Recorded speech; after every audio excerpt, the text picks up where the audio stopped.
चंदौसी जिला संभल में cold storage हादसे को लेकर डीएम और एसपी की मुश्तरका प्रेस कॉन्फ्रेंस का इनेकाद किया गया। आपको बताते चले कि ये पूरा मामला जिला संभल के चंदौसी का है, जहां आज तहसील ऑडिटोरियम में 2 दिन कबल हुए कोल्ड स्टोरेज हादसे के हवाले से जिला मजिस्ट्रेट संभल मनीष बंसल और पुलिस सुपरिटेंडेंट चक्रेश मिश्रा ने प्रेस कॉन्फ्रेंस की थी, जिसमें जिला मजिस्ट्रेट ने बताया है कि यह हादसा जिसमें 14 लोगों की जान चली गई है जबकि 10 लोग जख्मी पाए गए हैं। इस दर्दनाक हादसे का नोटिस लेते हुए वज़ीर आला योगी आदित्यनाथ ने मुतासरीन के लवाहिकीन के लिए 2 लाख रुपए के मुआवजे का ऐलान किया है। इस मामले में जानकारी देते हुए पुलिस सुपरिटेंडेंट संभल मिश्रा ने बताया है कि कोल्ड स्टोरेज ऑपरेटर्स और अग्रवाल रोहित अग्रवाल को इस मामले में अब तक गिरफ्तार किया गया है, जिनके खिलाफ कानूनी कार्रवाई की जा रही है।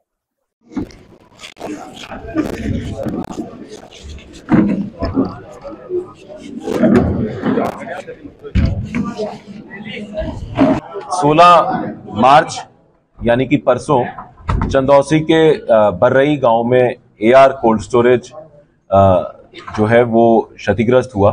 उसका एक भाग, उसकी छत गिर जाने के कारण उसमें जो कार्य कर रहे थे पल्लेदार और कोल्ड स्टोरेज के कुछ अन्य कर्मचारी, उनके दबने की घटना लगभग 12 बजे प्राप्त हुई दोपहर को। ये उससे 15 से 20 मिनट पहले की घटना थी। तत्काल वहां पर जिला प्रशासन, पुलिस प्रशासन और अन्य सभी जो आवश्यक विभाग हैं, मेरे द्वारा स्वयं कप्तान साहब के द्वारा पहुंचकर वहां पे प्राथमिक जो रिलीफ वर्क है उसको शुरू करवाया गया। इसमें हम लोगों ने एसडीआरएफ और एनडीआरएफ से संपर्क किया। एसडीआरएफ की 3 टीमें अलग अलग जगह से, जिसमें बरेली से, मुरादाबाद से और इटावा से, और इसके अलावा एनडीआरएफ की एक बड़ी टीम ने मौके पर पहुंचकर रिलीफ का कार्य शुरू करवाया। वहां पर पहले दिन हम लोगों को 11 लोग जो जीवित थे उनको मलबे से निकाला गया और उनको विभिन्न अस्पतालों में उपचार के लिए भेजा गया। इस पूरी घटना में 13 जो लोग हैं उनकी डेड बॉडीज वहां से निकाली गई। उनकी दुर्घटना में दुर्भाग्यपूर्वक मृत्यु हो गई थी और जो 11 लोग उपचार जिनका चल रहा था उनमें से एक व्यक्ति की कल शाम को टीएमयू में इलाज के दौरान ही मृत्यु भी हो गई। जो मृतक हैं उनके नाम हैं रोहताश पुत्र भूरे, ग्राम एतौल, राकेश पुत्र चंद्रपाल, ग्राम बर्रई, इश्तियाक पुत्र रशीद, ग्राम मई, प्रेम पुत्र मोहनलाल, ग्राम कैथल, भूरे पुत्र भगवान दास, ग्राम एतौल, सोमपाल पुत्र ब्रह्मचारी, ये ग्राम बछेड़ा जनपद बदायूं के हैं, सतीश पुत्र रामस्वरूप, ये भी ग्राम एतौल, शिशुपाल पुत्र बाबूराम, ग्राम कैथल, सूरजपाल पुत्र नंदराम, ग्राम एतौल, दिलशाद पुत्र कल्लू, ग्राम एतमादपुर, ये भी जनपद बदायूं के हैं, थाना इस्लाम नगर लगता है, राजकुमार पुत्र भोजराज, ग्राम कैथल, प्रमोद पुत्र देवीदास, ग्राम एतौल, सूरजपाल पुत्र छत्रपाल, ग्राम कैथल और रामवीर पुत्र राजेंद्र, ग्राम कैथल। ये जो 14 लोग जिनकी दुर्भाग्यपूर्वक मृत्यु हुई है, इनका माननीय मुख्यमंत्री जी द्वारा तत्काल इसका संज्ञान लिया गया और उनके लिए राहत की ऐलान भी किया गया। माननीय मुख्यमंत्री जी द्वारा इसमें 2-2 लाख रुपए की प्रत्येक मृतक के लिए घोषणा की गई थी, लेकिन अब इसको जो मुख्यमंत्री कृषक दुर्घटना बीमा योजना है उसके अंतर्गत जोड़कर कुल 5 लाख रुपए की जो धनराशि है वो आज संबंधित खातों में पहुंच जाएगी। जो घायल व्यक्ति हैं उनमें से 6 लोग जिनके नाम थे श्री प्रेम पुत्र महिलाल, ये मोहल्ला रामनगर, अरुण पुत्र प्रेम सिंह, ये भी मोहल्ला रामनगर, संधू पुत्र विजय, मोहल्ला रामनगर, मनोज कुमार पुत्र हरिओम, ग्राम बर्रई, प्रेम सिंह पुत्र श्रीराम, ग्राम बर्रई और नरोत्तम, ये 6 लोग जो हैं इनको प्राथमिक उपचार के बाद डिस्चार्ज किया जा चुका है। 4 लोग अभी भी अस्पतालों में उनका उपचार चल रहा है, जिनका नाम है राममोहन पुत्र भजनलाल, निवासी ग्राम कैथल के हैं, रूप सिंह पुत्र प्रकाश, निवासी मोहल्ला रामनगर के हैं, महेश पुत्र बेनीराम, निवासी एतौल के हैं और राजेंद्र पुत्र महेंद्र, ये भी कैथल के निवासी हैं। इनमें से जो रूप सिंह पुत्र प्रकाश हैं, इनको मेरठ में रेफर किया गया। वर्तमान में इनका मेरठ में इलाज चल रहा है। इन दोनों अस्पतालों में हम लोगों ने अपने भी डॉक्टर्स को तैनात किया है, जो लगातार इन अस्पतालों के जो चिकित्सक हैं उनसे संपर्क में है, ताकि इन चारों जो घायल लोग हैं इनको बेहतर से बेहतर इलाज मिल सके। इनको जो पूरा इलाज है इनका निःशुल्क किया जा रहा है।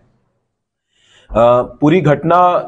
जो घटी थी उसकी जांच के लिए कि ये घटना क्यों घटी, उसकी जांच के लिए एक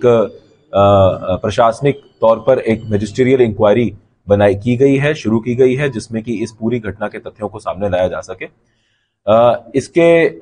घटना के अलावा जो हमारे जनपद के जितने भी कोल्ड स्टोरेजेस हैं उन सभी कोल्ड स्टोरेज की एक व्यापक जांच जो है वो गठित कर दी गई है।